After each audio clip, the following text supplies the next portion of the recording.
আমরা আবারও ঠিক আগের মতো একটা স্টেপার ড্রাইভের পরবর্তী যে ভিডিও সিরিজ সে হলো সার্ভো ড্রাইভ। আমরা যেহেতু এই ট্যাকো সার্ভো ড্রাইভ নিয়ে আগেও অনেকগুলো ভিডিও দিছি সিরিজ বাই সিরিজ, তো আমরা আসলে বিভিন্ন সময় যে বিভিন্ন প্রবলেমগুলো পেয়ে থাকি সেগুলোকে আপনাদের মাধ্যমে শেয়ার করি, যাতে করে আপনারা সেই প্রবলেমগুলোকে নিয়ে কাজ করতে পারেন অথবা কি ধরনের কাজ করতে হবে সেই নলেজটা আপনারা পেতে পারেন এবং প্রবলেমটা কি আসলে সমাধানযোগ্য কিনা সেই জিনিসটাও জানতে পারেন। তো যারা রিপেয়ার করেন তাদের জন্য আসলে এই ধরনের ইনফরমেশনগুলো খুবই গুরুত্বপূর্ণ। তো আমি যদি একটা পাওয়ার দিই, দেখেন আমি যদি এই সার্ভোতে পাওয়ার দিই তাইলে আমার সার্ভো ড্রাইভটা কি হচ্ছে, এটা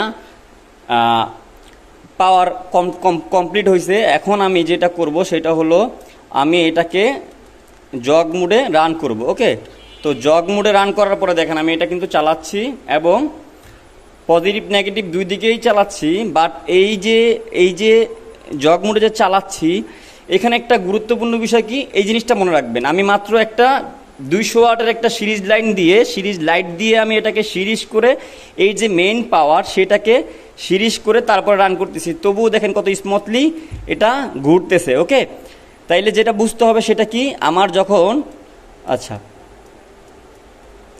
যখন এই যে এখন ওভার কারেন্ট আসছে, তো আমি আবার পাওয়ার বন্ধ করব, আবার রান দিব, দেখবো আমার এটা ঠিক হয়ে গেছে। আমি আবার পাওয়ার দিব এবং আবার রান দিব। আচ্ছা, আমার অ্যালার্মটা চলে যায় না।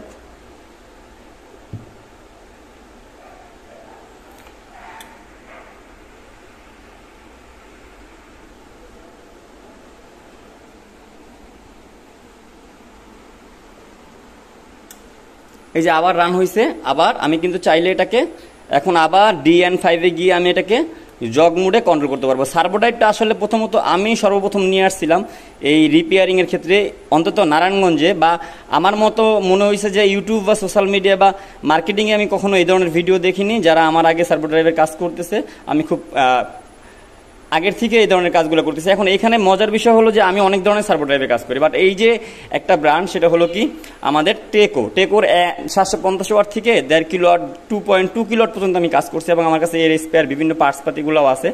তো এর যে প্রবলেমটা ম্যাক্সিমাম সময় হয় সেটা হলো ইনকোডার প্রবলেম। তো এর ইনকোডারও আমাদের কাছে স্পেয়ার আছে এবং সবচাইতে বেশি যে জিনিসটা জরুরি সেটা হলো ইনকোডার প্রবলেমটা আসলে কি ধরনের আসে।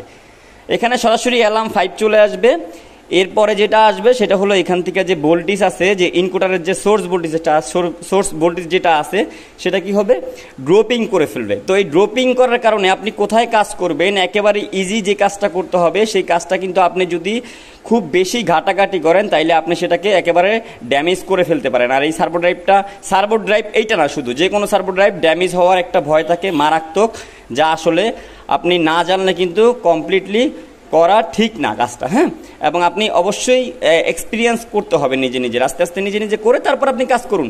অবশ্যই যে কোনো কাজেরই কিন্তু এক্সপিরিয়েন্স প্রয়োজন পড়ে। দেখেন এখানে আমরা মেইন ভোল্টেজ দিছি, UVW দিছি এবং তারপরে GND দিছি, আমরা ইনকোডারে কানেকশন দিছি, মোটর কানেকশন করছি, মোটর কানেক্টিং করে আমরা জগ মোডে পজিটিভ নেগেটিভ দোনো দিকেই চালাচ্ছি।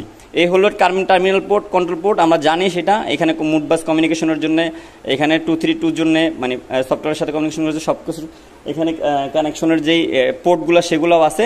তো মূল কথা হলো কি, আমাদের ইনকোডারে যখনই প্রবলেম হবে তখন আপনাদের এটা মাথায় রাখতে হবে যে ইনকোডার প্রবলেম হইলেই আপনাদেরকে কি করতে হবে, অবশ্যই ইনকোডারকে ভালো করে মাপতে জানতে হবে। তো ইনকোডারের মাপ কিভাবে মাপতে হয় সেটা নিয়ে আমি একটা ভিডিও দিয়ে দিব, যাতে করে আপনারা এই বিষয়টা ভালো করে বুঝতে পারেন।